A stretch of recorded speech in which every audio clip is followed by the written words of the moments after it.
Juana Inés de Asbaje Ramírez de Santillana, o más conocida como Sor Juana Inés de la Cruz, es una religiosa y escritora novohispana. Novohispana quiere decir que es una de las primeras escritoras en la región del México colonial, un México que está naciendo, que se está formando, tanto en identidad, tanto en nacionalidad, tanto en todos los sentidos, porque ella es una mujer que va a pertenecer a una época donde se está construyendo todo lo que sería una nación latinoamericana. Ella nace el 12 de noviembre de 1648 y a muy cortita edad va a comenzar a darse cuenta que le interesa mucho la lectura, los libros, y ayudada por su abuelo va a empezar a leer y a escribir a muy corta edad y a desarrollar sus pensamientos. Ella va a descubrir grandes placeres a la hora de descubrir y de aprender más cosas. También tenemos que tener en cuenta que es un contexto donde las mujeres no estudiaban ni leían, pero ella va a encontrar que esa es un gran interés en su vida, tan presente que en la adolescencia ella se da cuenta que los caminos de la mujer en México para esa época eran o casarse o ser una religiosa. Ella tiene muy clara la decisión de religiosa. ¿Por qué? Porque si se decide casarse va a perder un tiempo que ella considera muy importante para la lectura y la escritura en responsabilidades como ser esposa de alguien, atender a su marido y la responsabilidad del hogar y sus hijos. Ella comprende que esa salida religiosa es muy importante para ella y va a ser una herramienta que la va a ayudar a poder construir los placeres que ella siente a la hora de escribir y de leer. Sor Juana entra como religiosa, comienza una vida de encierro con otras hermanas y comienza a desarrollar este placer por la escritura y va a ser apadrinada, va a tener mecenas que la van a ayudar, que son virreyes, que van a estar muy encantados con su forma de escribir. Eso por un lado. Por el otro vamos a tener gente que la va a criticar, que no le va a gustar que una mujer escriba y que se aleje a temas religiosos siendo ella una hermana. Entonces va a tener que empezar a lidiar con un montón de críticas. Críticas bastante fuertes, tomando en cuenta que ella era una hermana, era mujer, y para escribir en esa época era algo muy fuerte de ver para muchas personas, hombres, por lo que ella escribe una especie de respuesta, una especie de crítica, pero es una mujer que es muy inteligente y lo va a construir a través de una poesía que se llama Hombres Necios, donde ella va a poder sacar con mucha inteligencia recursos literarios para poder jugar y a la vez utilizar el género de la poesía para que esa respuesta sea mucho más inteligente a la hora de contestarles lo que ella cree. La primera estrofa de Hombres Necios, que comienza que acusáis a la mujer sin razón, sin ver que sois la ocasión de lo mismo que la culpáis. Esa frase es muy inteligente porque va a jugar con eso de que le prohíben ciertas cosas a las mujeres, pero ellos mismos las realizan. Es como muy hipócrita esa forma de acusarlas. Ella juega con eso. Además, la manera tan sutil que utiliza las palabras. Hombres necios, en vez de llamarlo estúpidos. Tiene una construcción muy específica de la elección de cada palabra. Continuamos. Si con ansia sin igual solicitáis su desdén, ¿por qué queréis que obren bien si las incitáis al mal? Claro, ellos mismos están provocando que algo para después criticarlas. Sigue con este juego tan inteligente, Sor Juana, de hacerlos ver la misma hipocresía en la que ellos se manejan. Y quiero saltar a otra estrofa muy interesante que dice: ¿queréis con presunción necia? Otra vez la palabra necia. Hallar a la que buscáis, para pretendida Thais, y en la posesión Lucrecia. ¿Quién es Thais y quién es Lucrecia? Thais es una cortesana libertina amante de Alejandro Magno. Bueno, para tomar esto igual, tenemos que pensar quién escribe la historia. La historia la escribe el hombre. Entonces, si para ciertas personas les pareció que era una mujer libertina, entre comillas, Thais, ya nos va a quedar la mala espina y vamos a seguir repitiendo esa idea negativa sobre Thais.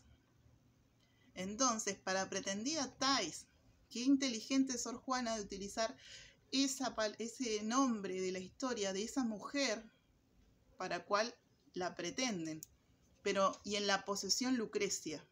¿Quién es Lucrecia?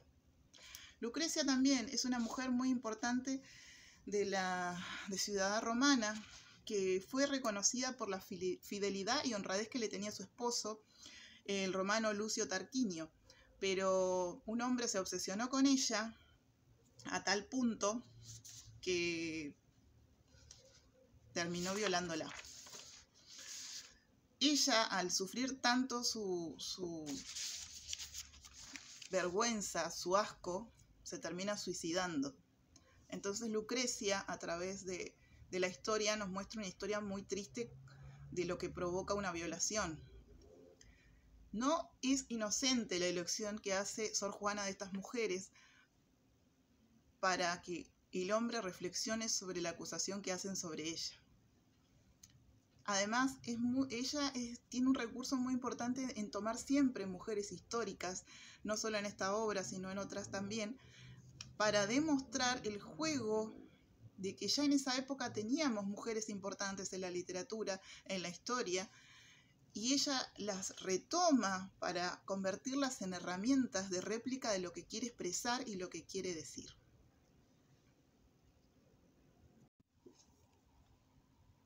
La literatura de Sor Juana pertenece al barroco.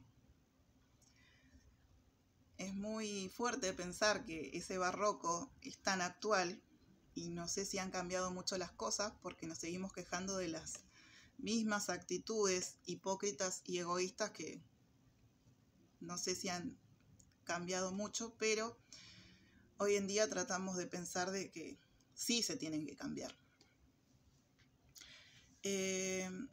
Respecto a las figuras literarias, Sor Juana, como dije, es muy inteligente y va a tomar esas herramientas con mucha lucidez para hacer una especie de ping-pong de respuestas frente a sus propias contradicciones que tienen los hombres.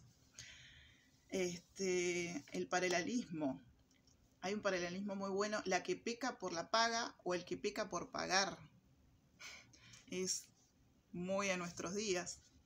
La antítesis, quejándonos si os trata mal, burlándonos si os quiere bien.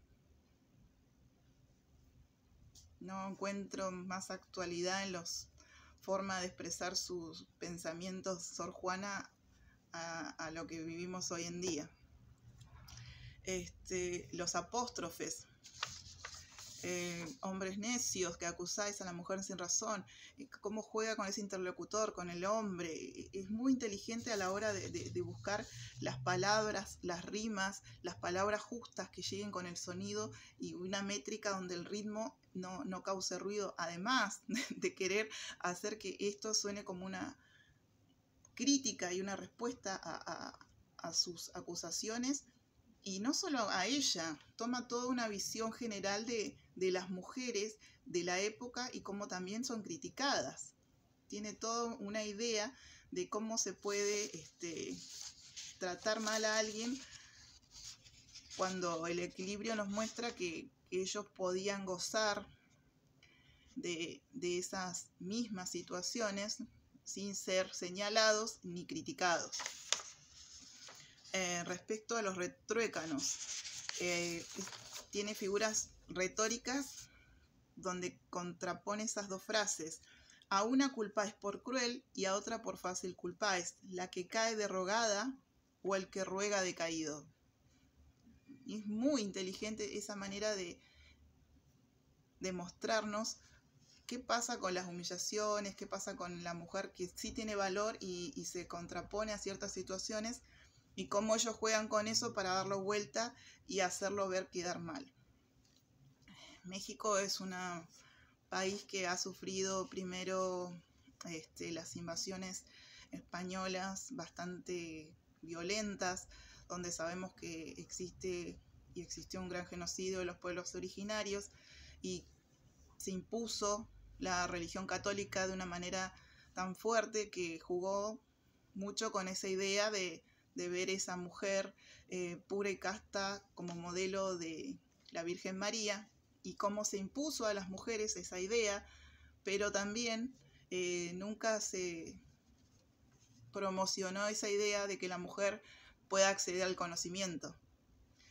Entonces hay como una contrapartida de Sor Juana para impulsarlos a través de esta poesía, de que las mujeres tienen la misma capacidad de pensar, de construir críticas, de escribir.